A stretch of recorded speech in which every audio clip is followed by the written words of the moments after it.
Welcome to the Tech Egg. Don't get scrambled. Enjoy the video.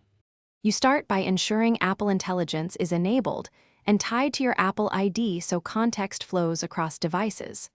Once done, grant microphone, camera, and files permissions to let it access relevant local data. This improves accuracy. Then set language and Siri preferences and choose on-device processing for privacy and speed. These first steps let the system pattern match across apps immediately, so you get personalized suggestions and can proceed to training it with real tasks. Now you train Apple Intelligence by actively using and correcting its suggestions. Accept useful replies, edit responses, and dismiss irrelevant ones so it learns your style. Make shortcuts and templates for repetitive workflows. Once set, the assistant will propose them contextually.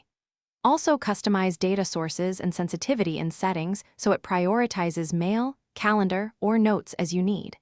By iterating these actions, the system refines recommendations, reduces noise, and executes contextual automation to finalize, validate privacy and sync settings, then let Apple Intelligence run through a few real tasks so you see improvement. If behavior drifts, clear specific learned data or reset suggestions to retrain quickly. Make sure to toggle on-device processing if you need faster, private responses, or enable cloud features for deeper context. If recommendations freeze or misbehave, revoke and regrant permissions or restart the device. This often forces a fresh context rebuild and resolves most issues. Thanks for watching. Consider subscribing if I helped unscramble your problems.